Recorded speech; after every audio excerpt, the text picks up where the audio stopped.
NU harus bikin rumah politik sendiri. Pepet Mbak Puan, ojo ado-ado saka Mbak Puan.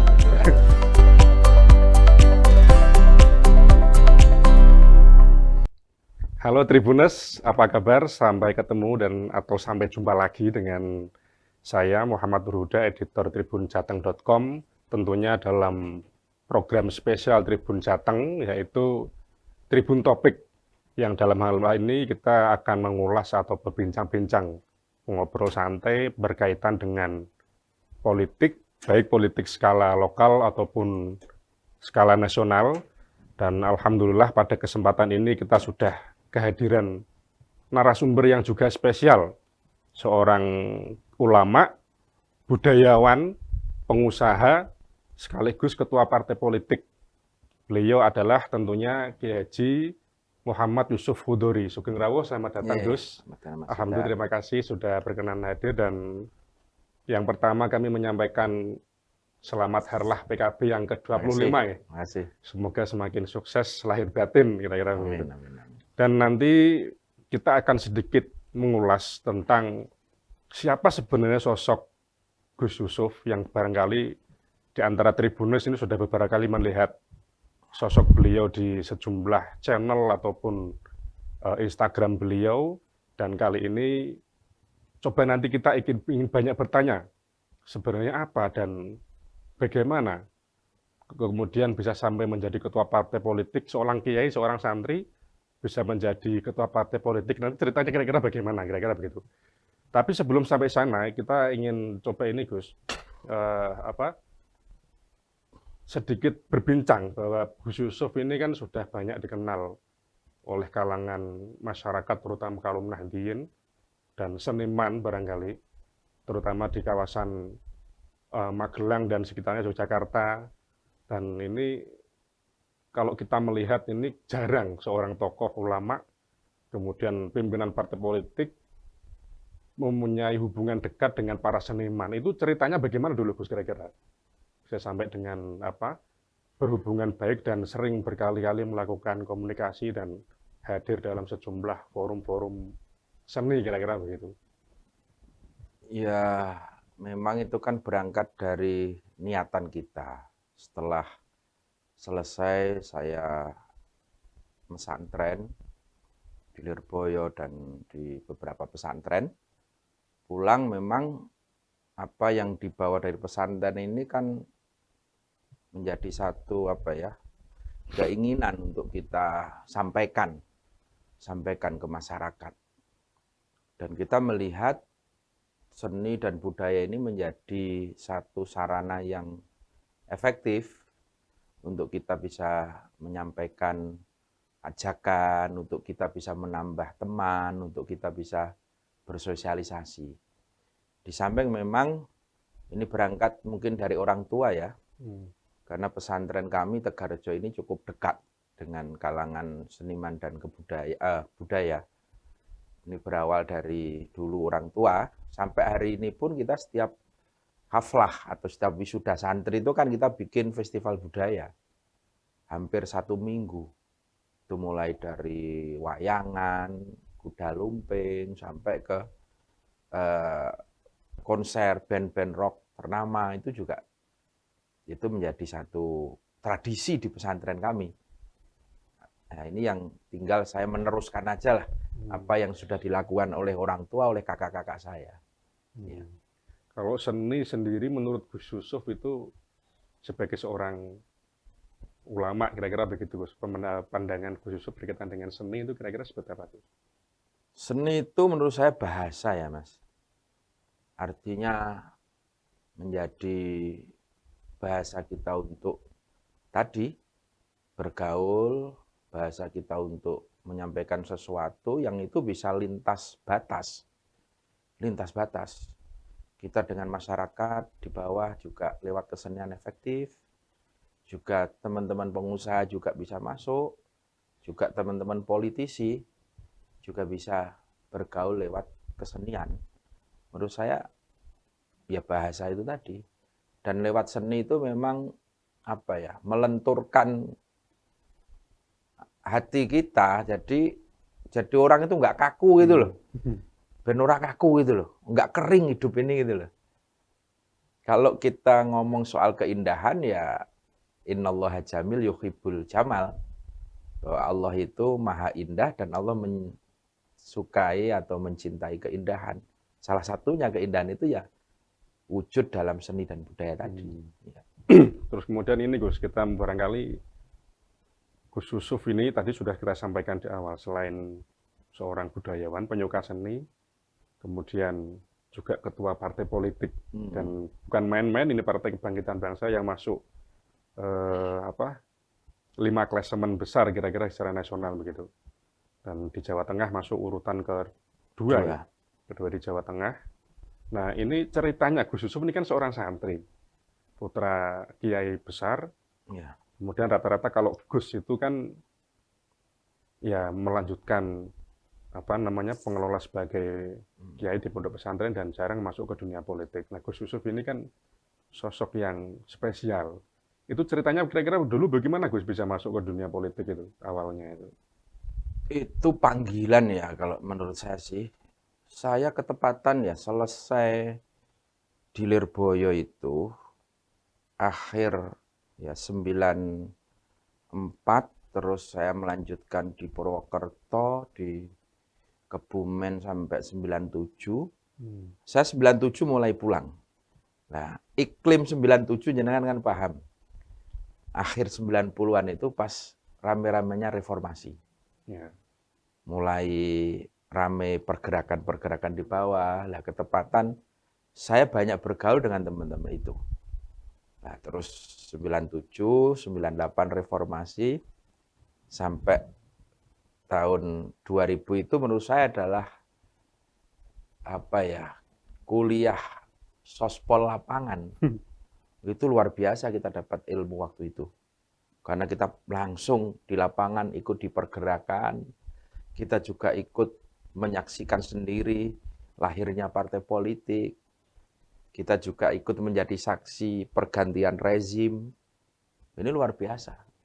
Nah dari situlah mungkin saya terus ya ada panggilan, lebih pada panggilan untuk ikut ngerumat, ngupeni partai politik tinggalannya para kiai-kiai.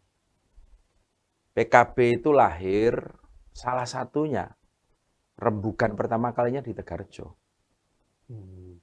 Di Tegarjo rembukan para kiai, terus dilanjutkan di Rembang, dilanjutkan di Cirebon, di Malang, terus berakhir difasilitasi resmi oleh PBNU.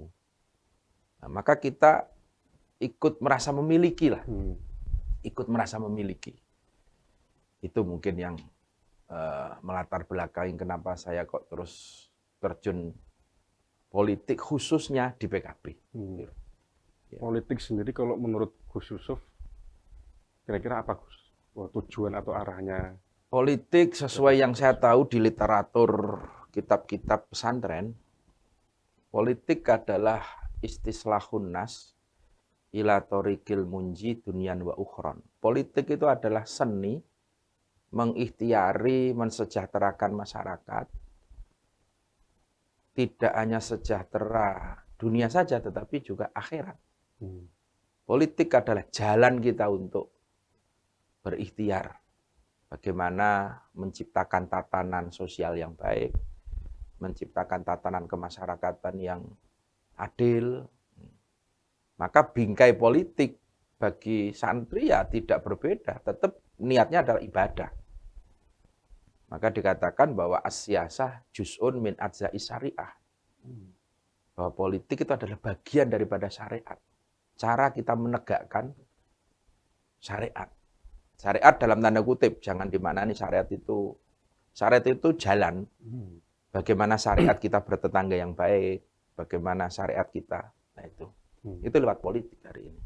Dan itu diimplementasikan ke seluruh kader Partai Kebangkitan Bangsa. Terus ini Gus Yusuf ini kan seorang kiai, tentu agenda untuk berdakwah dan sekaligus mendidik para santri itu kan waktunya sendiri sudah habis kira-kira begitu. Kemudian masih menjadi ketua partai politik, itu manajemen membagi waktu antara mendidik para santri, kemudian berkomunikasi dengan masyarakat, dan mengelola partai politik. Ini bagaimana Gus caranya itu? Itu memang kembali ke support system ya semua. Saya di pesantren tidak sendirian. Di Tegarrejo itu pengasuh utamanya adalah kakak saya tertua. Namanya Kiai Mudrik, Kiai Hanif, itu pengasuh utama. Saya adalah bagian yang ikut membantu ya mengajar, mengelola pesantren. Itu. Terus juga saya juga punya beberapa lini usaha. Tentu saya juga punya beberapa teman-teman yang memang saya percaya untuk menjalankan beberapa lini usaha tadi. Saya di partai juga bukan penguasa, tapi di partai kita adalah bersama-sama. Pengelolaan, ada teman-teman di DPW, semua asal kita bisa merasa memiliki bersama, kita kelola bersama, kita besarkan bersama, menurut saya bisa kita bagi waktu. Jadi tidak terus harus full di sini, semua kita bagilah. Tinggal bagaimana memanage waktu, karena bagaimanapun saya ini bapak dari 6 orang anak, itu juga pasti butuh perhatian kan, butuh perhatian. Pesantren juga begitu. Di usaha saya juga punya karyawan sekitar mungkin 100-an, 150. Terus juga di partai saya punya banyak teman-teman yang ikut membesarkan bersama-sama. Maka yang terpenting bagaimana kita mengajak sekitar kita untuk terlibat. Tidak menjadi one man one show. Wah, itu malah kesal dewe kalau seperti itu. Kesal dewe seperti itu. Support system ini yang paling penting menurut saya. Ya. Nah, terus kemudian ini Gus, kita hari ini coba melihat peta politik skala nasional. Hari ini PKB dengan Ketua Umum Gus Muhaimin Iskandar sudah ada komitmen dengan Partai Gerindra dengan Bapak Prabowo Subianto. Kemudian dalam beberapa hari terakhir ini kan masuk nominator 5 nama di antara bakal cawapres PDIP atau Bapak Ganjar Pranowo. Ini sebenarnya posisinya seperti apa PKB kalau hari-hari ini, Gus? Hari ini PKB masih terikat komitmen dengan Gerindra yang sudah berjalan 11 bulan. Itu. PKB masih beritikat baik untuk melanjutkan komitmen tadi. Namun PKB kan juga punya proposal. Proposal PKB adalah Gus Muhaimin sebagai calon tunggal untuk masuk sebagai capres maupun cawapres. Itu adalah amanat dari Muktamar. Hari ini yang kita prioritaskan adalah dengan Gerindra. Gitu loh. Tetapi ya politik itu kan dinamis, Mas. Meskipun kita sudah berkomitmen, tetapi silaturahim dengan partai-partai lain, kita tidak bisa putuskan. Kita harus tetap berkomunikasi, silaturahim. Maka seperti Gus Muhaimin kemarin juga menerima Mbak Puan lah. Ya, PKB mengapresiasi, kita menghormati ketika nama beliau dimasukkan menjadi satu di antara 5 kandidat kan. Kita mengapresiasi, tetapi sekali lagi kita sampaikan bahwa PKB hari ini masih berkomitmen dengan Gerindra. Itu prioritas utama. Ya, terus kemudian ini Gus, ini kita juga bersiap menyambut Pilkada Jawa Tengah atau Pilgub Jateng. Ya. Saya sendiri di lapangan banyak sekali melihat baliho Gus Yusuf. Ya. Apa istilahnya Gus, tagline-nya? Budal. Budal Gus. Ya. Itu gimana kira-kira Gus? Saya ingin mendengar langsung dari Pemilu legislatif, Pilpres, ini waktunya dengan Pilkada serentak itu kan berhimpitan ya. Cuman selisih mungkin 7-6 bulan lah. Nah, ketika teman-teman PKB ini berdiskusi, ini kalau kita nggak ambil start dari awal, Pilgub pasti akan kedodoran. Bagaimana kita memanfaatkan momentum Pileg, Pilpres ini untuk sekaligus sosialisasi, warming up untuk pilkadanya itu loh. Nah, maka terus ditimbang-timbang siapa calon-calon. Ya. Nah, teman-teman itu minta saya untuk dimajukanlah dalam kontestasi itu.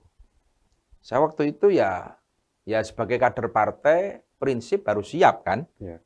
apa yang menjadi amanat partai. Tetapi waktu itu saya sempat minta satu syarat gitu loh. Bahwa hari ini PKB Jawa Tengah itu baru 20 kursi. Itu levelnya wagub lah kalau 20 itu. Ya, kalau besok dengan kerja keras bersama-sama, dukungan para kiai, warga NU, PKB kok bisa 30 kursi, bismillah. Itu memang PKB sudah saatnya memimpin Jawa Tengah itu loh. Nah, ini menurut saya juga menjadi motivasi bersama. Karena kiai-kiai juga sama sebetulnya sudah sangat merindukan bagaimana ada santri yang bisa memimpin di Jawa Tengah. Itu menjadi kerinduan para kiai dan pesantren-pesantren gitu loh. Itu yang coba kita tangkap. Ditambah lagi itu diamini oleh Ketua Umum Gus Muhaimin melonsing itu. Maka terus bermunculan baliho, bermunculan gambar-gambar terus di medsos. Itu ya menurut saya adalah aspirasi dan semangat teman-teman PKB dan keluarga besar NU Jawa Tengah. Tapi secara prinsip, kalau misalnya syarat tadi terpenuhi, kira-kira berarti sudah harus siap, kira-kira begitu? Iya, sebagai kader partai kita kan harus siap.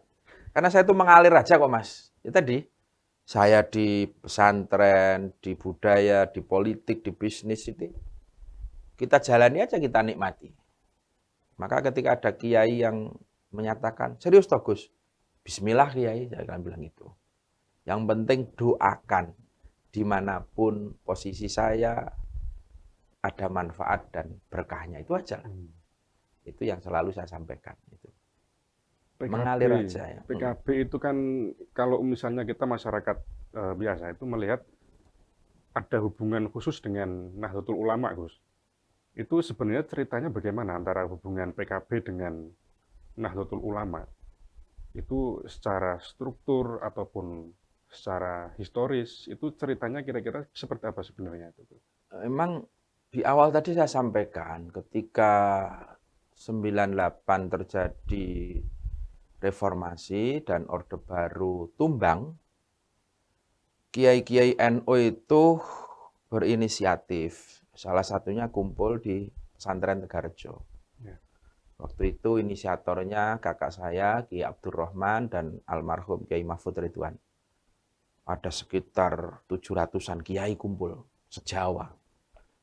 Yang mana di situ ngerembuk, ini gimana? Aspirasi warga NU ini mau kita bawa sendiri atau kita titipkan lagi? Bahasanya waktu itu kita masih mau ngekos ke tetangga sebelah, ke P3, ke Golkar, ke PDI waktu itu. Ya karena apapun P3 itu ya tidak bisa lepas dari NU waktu itu, karena NU menjadi salah satu pilar.